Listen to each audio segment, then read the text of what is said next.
Welcome to Lesson 13, where we now play the final 1/3 of the game.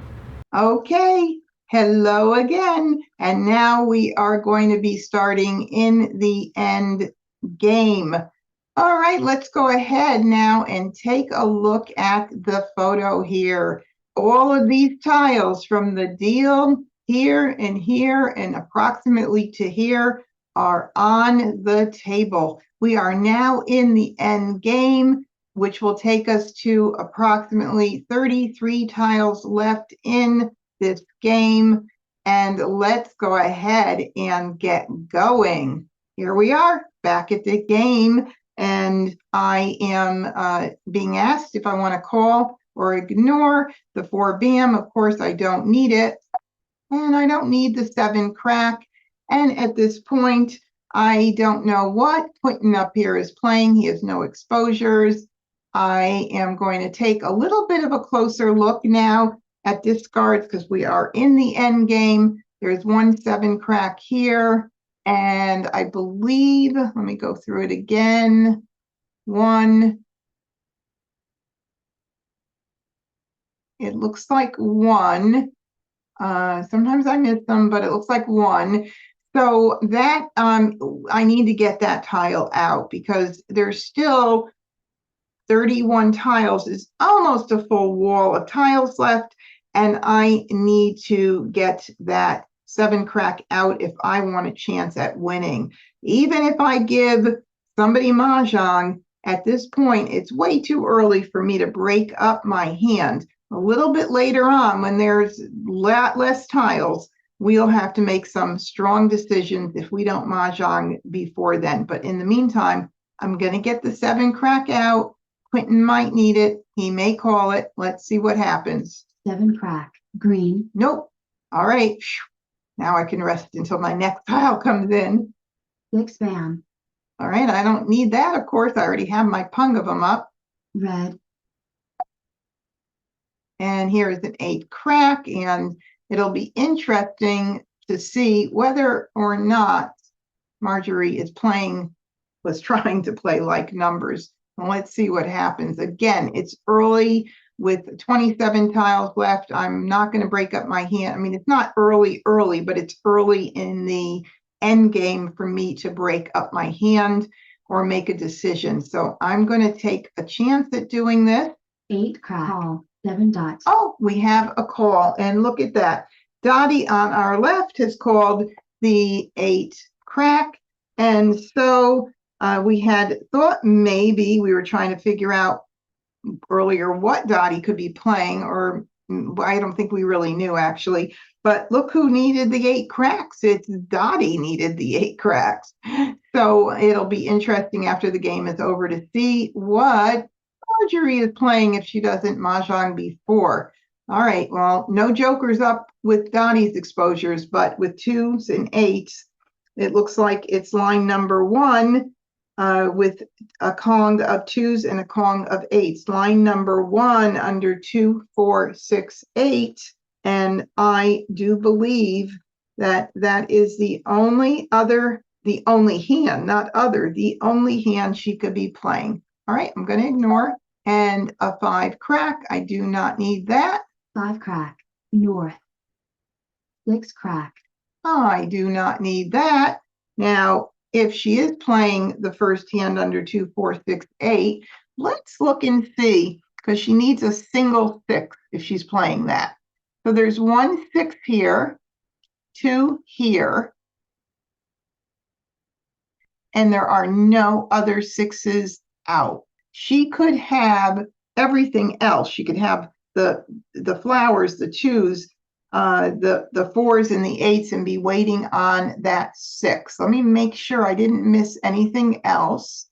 1 6 there, and 2 there, and this could be Dottie's Mah Jongg tile. But I want to win. And I'm not giving up on this hand right now. If I give Mah Jongg, I give Mah Jongg. So at this point, I would not break up my hand. Now, if somebody had 3 exposures, I might change my mind, and we'll talk a little bit more about that in just a minute. Let's see what happens. So I'm going to ignore. 9 dot. Nobody called it. That's good. I can rest. All right, 1 dot. And how many of those have gone out? 1. All right, only one dot I can see on the table. So Quentin could need that, but I'm gonna get it out. 1 dot. 7 crack. Nope. And there goes another 7 crack. 4 dot. And guess what that is? That makes Mahjong. Now, I could call it, but there's this nifty little Mahjong button right here, and that will do the trick. So let's go ahead and hit it. Before I hit it, let's talk about when I would break my hand up. So there are 20 tiles left now, and 20 tiles divided by 20 would be 5 more picks for me. And I would have a good chance with my hand, since I only needed 1 more tile to Mahjong in making it.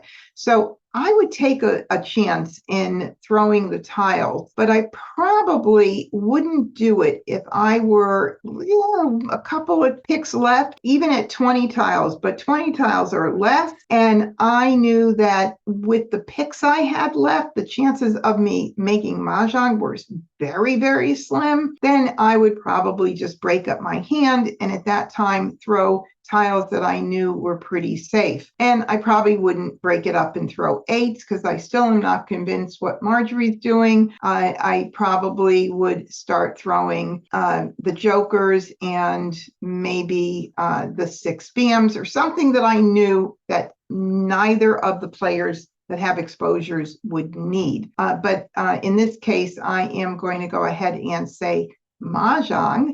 But yeah, so breaking up your hand all has to do with you having to decide whether or not you have a chance of winning, how many picks are left. Just take the number of tiles left, divide it by 4 in your head, of course.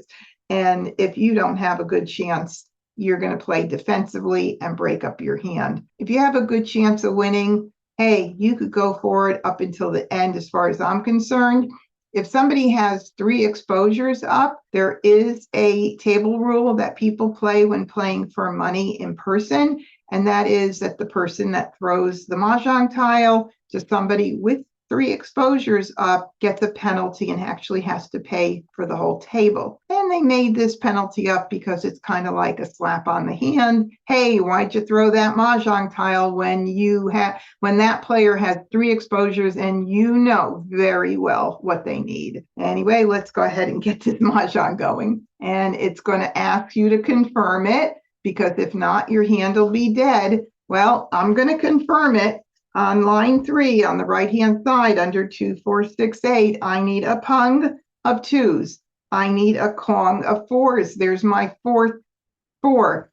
I need a pung of 6s. There they are, already exposed. And I need a kong of 8s. And so I'm pretty confident that this is Mahjong. Mahjong. And there we go. Congratulations. It shows how many points that you earn, and clapping. Isn't that nice? So whistling and clapping. So that's really cool. Okay, so some fun things you can do at the end if you were, toward the end and you wanted to, or if, let's just say you didn't Mahjong and you want to look to see what was on the table. If you missed something, you could open this up and check it out. If you wanted to see how many tiles were remaining and what they were, you could look and you could be like, oh my God, there's my Mahjong tile, the next one down. You could do that. In real life, you don't do that, but on the computer, you could do it. It's kind of fun to do it. All right, so now that we won here, let's look at the other players. All right, we have Dottie here, and it conveniently tells you what hand she was going for. And 2, 4, 6, 8 is what she was going for, and that's the only hand that she could have been playing, as I mentioned. And then we have Marjorie over here, and Marjorie was playing 4, 6, 8. All right, so she was playing 2, 4, 6, 8, and we thought that could be one of the hands that she was playing, but she was far from Mah Jongg. Who had her 2 dots? Me. I had her 2 dots. And she had the single 4 and the single 6 covered, but nothing else forming too nicely in her hand. And what about Quentin here? We have 3, 6, 9, and that's line number 2 under 3, 6, 9, which is the 3 suit on the right side of the line for 3, 6, 9. There we have it. And that is, let's see, 3, 6. He was on call. Yep. So he needed 4 flowers and a Kong of 3s in one suit, a pair of 6s in the other, and he had the pair covered, so that was good. And he needed a Kong of 9. So he had enough jokers in the flowers, enough jokers with the 9s and the 3s to call for Mah Jongg, either a flower, a 3 crack, or a 9 bam. It would have given 3 ways he could have Mah Jongg with either a flower, a 3 crack, or a 9 bam could have given him Mah Jongg. And it just so happens that the 1, 6 dot is here, but he had his pairs covered. So that was cool. All right, well, that is the end of lesson 13. I hope you had fun watching this game. And I have made a decision, which is pretty cool, and I'm going to share it with you now. Watching one game isn't quite enough to grasp this challenging game. I'm going to do some bonus videos at the very end, and I'm just going to play through the hands, and I'll do a full video for the entire game. So I'll have several games for you to watch.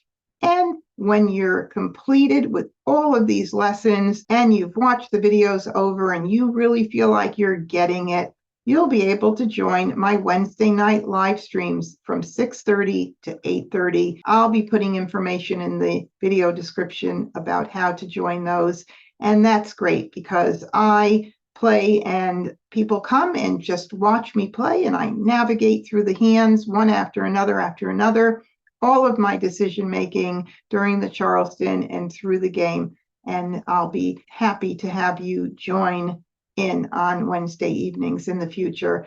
All right, now lesson number 14 is going to sum everything up with reminders and tips for you. So stay tuned for that, and I'll see you in lesson 14.